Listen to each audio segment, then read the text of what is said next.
Maths 2B inter విద్యార్థుల ప్రతిభను ప్రశ్నించే పరీక్ష. కఠినంగా అనిపించే 4 ప్రధాన చాప్టర్ల నుంచే ప్రశ్నలు వస్తుంటాయి. వృత్తం, పరావలయం లాంటి పాఠ్యాంశాల సమస్యల్ని పూరించలేక, వాటిని వదిలిపెట్టలేక విద్యార్థులు అనేక అవస్థలు పడుతుంటారు. ఈ సమస్యల్ని అధిగమించి మంచి మార్కులు సొంతం చేసుకునేందుకు అధ్యాపకులు ఇస్తున్న సూచనలు ఇప్పుడు చూద్దాం. మ్యాథ్స్ 2Bలో చాప్టర్ వైస్ వెయిటేజ్ ఎలా ఉంటుంది? మ్యాథ్స్ 2Aలో మనం ఎలాగైతే మనం డిస్కస్ చేసాము వెయిటేజ్, అలాగే మ్యాథ్స్ 2Bలో కూడా మనం వెయిటేజ్ డిస్కస్ చేసినట్టయితే ఇందులో సర్కిల్స్ 22 మార్క్స్ వెయిటేజ్ ఉంటుంది.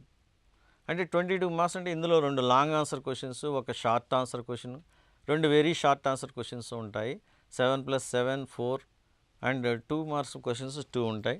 అలాగే సిస్టమ్ ఆఫ్ సర్కిల్స్లో హైపర్బోలాలో 2 కూడా 6 మార్క్స్ వెయిటేజ్ ఉన్న చాప్టర్స్. అంటే ఒక 4 మార్క్స్ క్వశ్చన్, ఒక 2 మార్క్స్ క్వశ్చన్ రావడానికి అవకాశం ఉంటుంది. అలాగే పెరాబోలా తీసుకున్నట్టయితే 9 మార్క్స్ వెయిటేజ్ ఉన్నటువంటి చాప్టర్ ఇది. 9 మార్క్స్లో ఒక లాంగ్ ఆన్సర్ క్వశ్చన్, ఒక వెరీ షార్ట్ ఆన్సర్ క్వశ్చన్ వస్తుంది 7+2.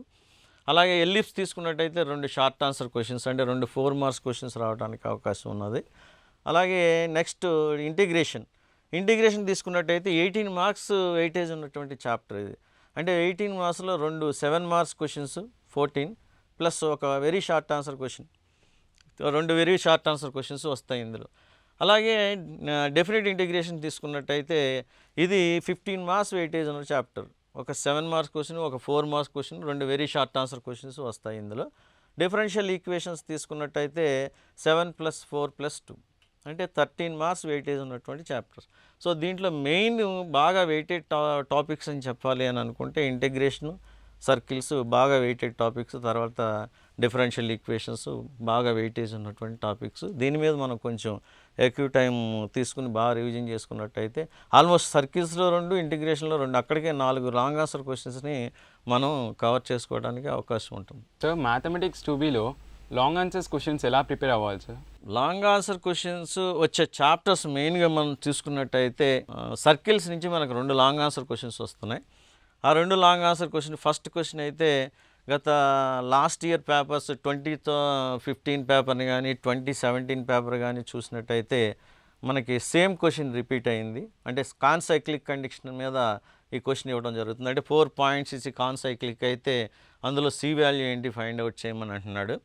అదర్వైజ్ లేదంటే equation of the circle passing through the 3 points కానీ, equation of the circle passing through the point of intersection and centre lies on the line కానీ, ఈ 3 టైప్స్లో mostly first question అడగడం జరుగుతుంది. అలాగే ఇందులో second question కూడా ఉన్నది. అదేంటంటే direct, transversal, common tangents equations. Circles కనుక టచ్ ఇచ్చేదైతే పాయింట్ ఆఫ్ కాంటాక్ట్ ఏంటి, కామన్ టాంజెంట్ ఏంటి ఈక్వేషన్, అది అడగటానికి అవకాశం ఉంటుంది. అలాగే పెరాబోలాలో కూడా లాస్ట్ 2 ఇయర్స్ మనం గమనించినట్టయితే, అంటే 2016, 2017 నుంచి మనం గమనించినట్టయితే ఈ స్టాండర్డ్ ఈక్వేషన్ అడుగుతున్నాడు. అంటే y² 4ax అనేది అడుగుతుంది.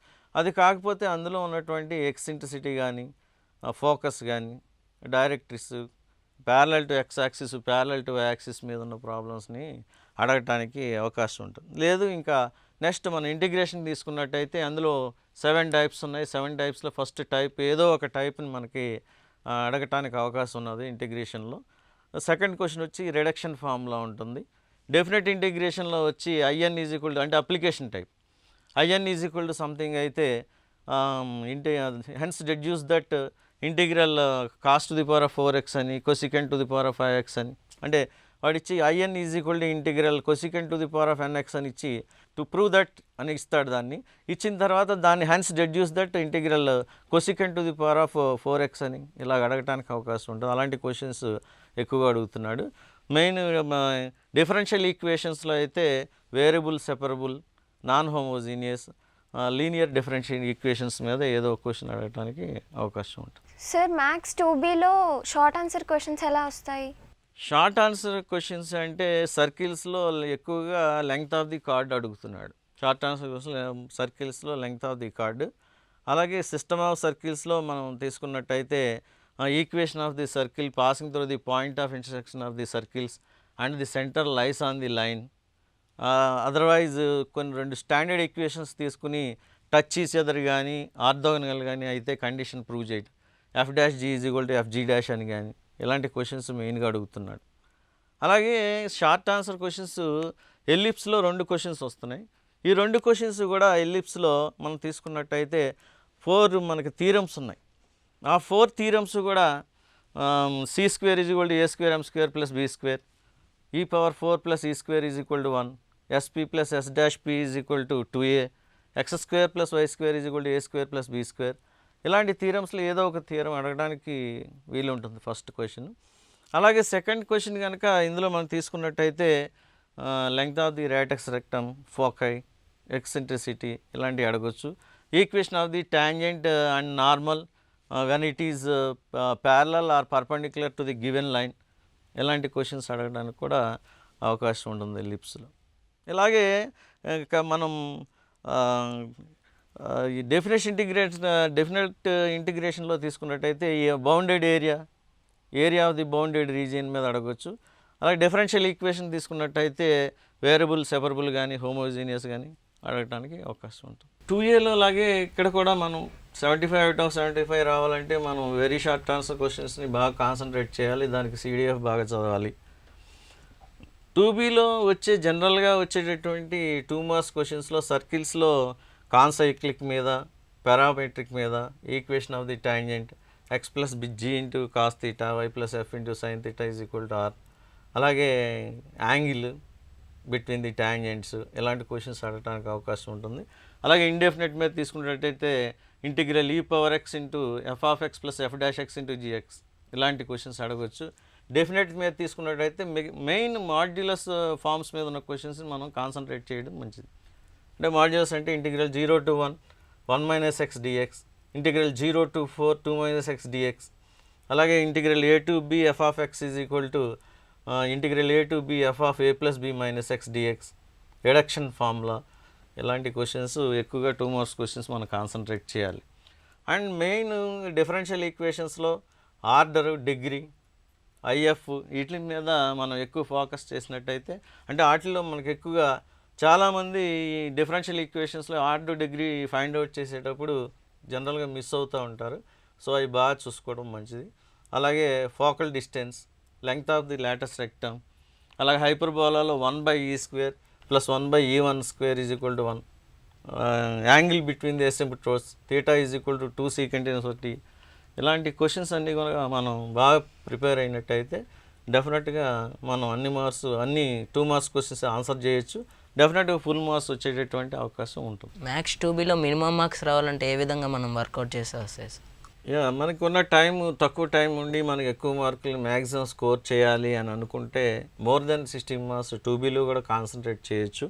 ఒక 4 చాప్టర్స్ వరకు, అంటే ఇవి definite and indefinite integration, circles and ellipse కనుక మనం కవర్ చేసుకున్నట్టయితే డెఫినెట్గా 63 మార్క్స్ వరకు మనం కవర్ చేసుకోవచ్చు. ఇందులో 5 long answers, 4 short answers, 6 very short answers మనం ఈజీగా ఇందులో మనం చేసుకోవచ్చు. ఈజీగా మోర్ దెన్ 63-65 మార్క్స్ వరకు మనం ఇందులో స్కోర్ చేసుకోవడానికి అవకాశం ఉంది.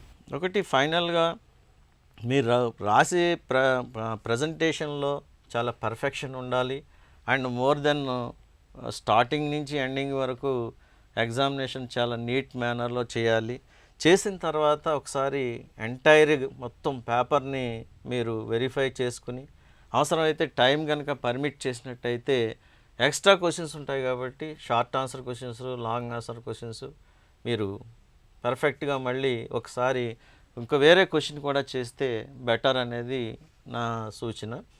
ప్లస్ ఫైనల్గా నేను ఇచ్చే మీకు కంక్లూషన్ ఏంటంటే, కంపల్సరీ CDF మీద ఎవరైతే ఫుల్ గ్రిప్ ఉంటుందో వాళ్ళు ఖచ్చితంగా ఈ ఎగ్జామ్స్లో సక్సెస్ అవుతారనేది నా స్ట్రాంగ్ ఫీలింగ్.